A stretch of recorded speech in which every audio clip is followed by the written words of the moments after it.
What is complex trauma? Sometimes it's referred to as developmental trauma, childhood trauma, or relational trauma. Unlike our traditional understanding of trauma, that's typically a single traumatic event that overwhelms our body's ability to cope, complex trauma is repeated traumatic events experienced over time. I'm Dr. Ingrid Clayton. I'm a clinical psychologist, a trauma therapist, and a trauma survivor. And in my own personal experience, I was living for decades with unresolved complex trauma, and I didn't know it. I was going to traditional therapy. I received several degrees in psychology. I even became a trauma therapist. And I could tell you that I had trauma in sort of a colloquial sense, like, oh, we all have trauma. That was traumatic. I used it in a very general way.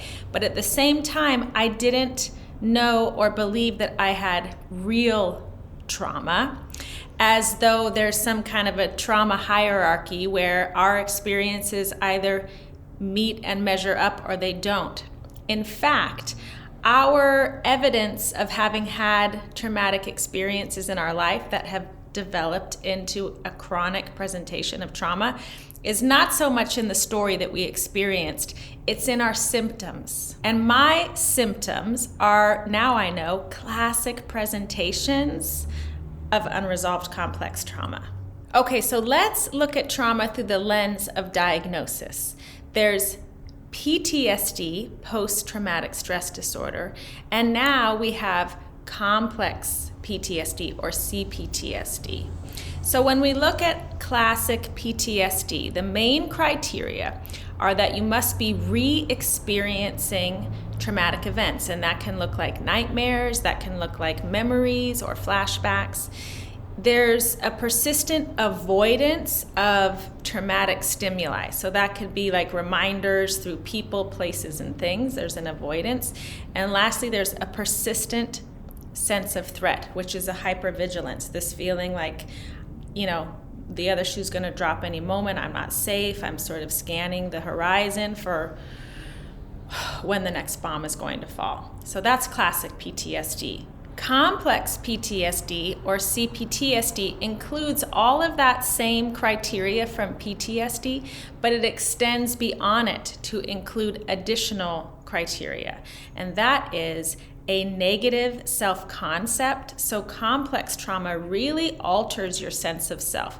It tends to come with low self-worth, inability really to see yourself clearly. There's a real negative view of oneself. There's affect dysregulation, so difficulty managing your emotions, emotion regulation. And lastly, a disturbance in relationships. And these tend to be sustained, repeated patterns of dysfunctional, unhealthy relationships. You might have lived for decades in a repeated pattern of unhealthy relationships that you just can't understand why this keeps happening. I tried so many things. I tried to get clear about what I was doing and how I could stop doing it, and yet I found myself over and over. It was like I was in the same relationship, but with a different name and a different face. So those are the additional criteria for complex trauma.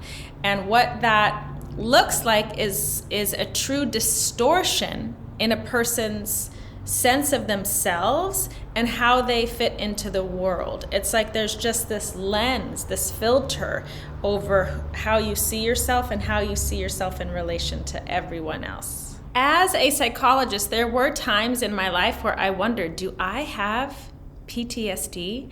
None of my therapists ever pointed it out. And we didn't have really this newer understanding or even diagnosis of complex trauma until pretty recently. It was added into the ICD-11, the International Classification of Diseases, I believe in 2018. So it's pretty recent. But I would sort of go through my own diagnostic manual and look up PTSD and go, you know what? I don't count because I don't have flashbacks. I didn't have nightmares and I didn't believe that I had flashbacks. But Pete Walker, who's a psychotherapist and expert in complex trauma, has given complex trauma survivors such a gift in what he calls emotional flashbacks. So emotional flashbacks, he says, are this amygdala hijacking, where it feels like something from your past is happening in the present moment. So it might not look at all like our typical understanding of a flashback that we see in the movies, where there's a veteran and there's it's the 4th of July and the sound just takes them back to wartime. That is certainly a flashback, but emotional flashbacks can be based on, you don't even know what you've just experienced. It could be a fragment, just a wisp of something familiar that takes you back to those experiences in childhood. For me, this often looks like, I did something and I'm about to get in trouble. Okay, so you can look at my gray hair and you can see that I'm not a teenager anymore. But in these moments, it feels so real. It feels like it is absolutely happening right now. And so maybe it's not, I'm going to be in trouble from my stepdad and be grounded like I was back then, or given the silent treatment for, days and weeks on end. But it definitely feels like there's going to be a steep punishment somehow. And I have lived in this almost chronic state of fearful, it's that hypervigilance. Oh my God, when is the bottom going to fall out? It's happening now. It's happening now. And I talked about this in so many therapy sessions, I'm sure, but it was never put in this context of an emotional flashback. So again, sometimes we know what it's related to. We go, oh, someone said that thing and that was a trigger, or there can be a sense memory. Maybe there's a smell, maybe it's the chill in the air and it sort of takes you back and you don't know the connection in the moment, but your body is suddenly flooded with this historical experience as though it's happening in the present moment. So having this language and this understanding became so powerful, because now when I sense that I might be in an emotional flashback, I can place my hand on my heart, which to me is just this act of self-compassion. It also releases oxytocin, which is the bonding, feel-good, love hormone. That's the reason we kind of tuck babies in the crook of our neck when we're holding them.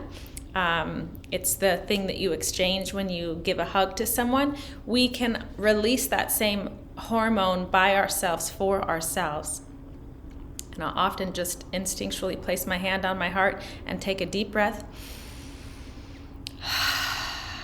And I can talk to myself, orienting me back to the present moment. Ingrid, you're safe. You didn't do anything wrong.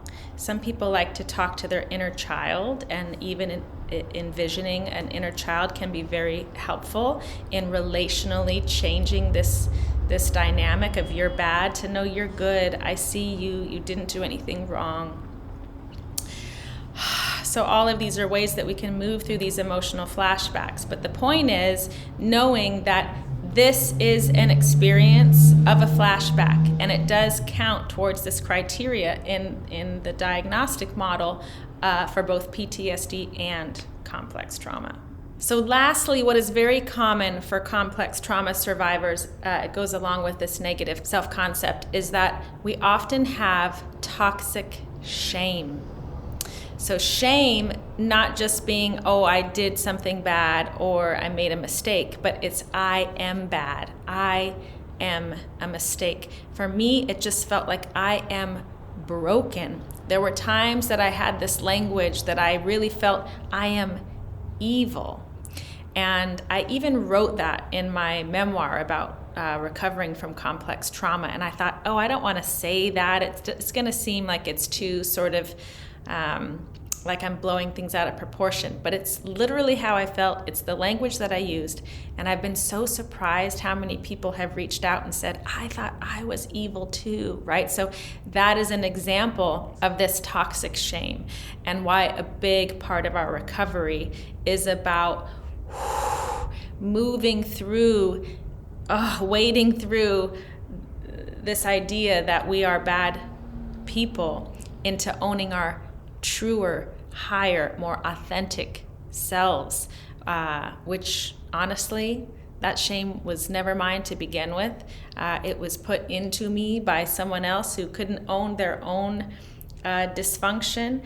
And layer by layer, I'm allowing myself to shed it, send it back to where it came from, even energetically, and know that it is not me, it is not mine. I'm not broken. None of us are broken. Even the way our bodies responded to these traumatic events is not broken. Our bodies are designed for survival. So they did exactly what they were meant to do to survive the situations that we were in.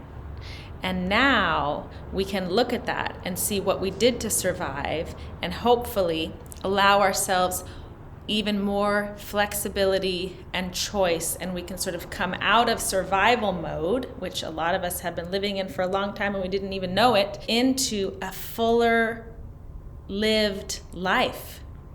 Not just in the present moment, but in reality, right? Because so much of our experience, if we're living in the past and we don't even know it, it's a filter over our present day experience. We have this negative filter over who we are and how we fit in the world, and we feel like we're poisoned and polluted with this toxic shame.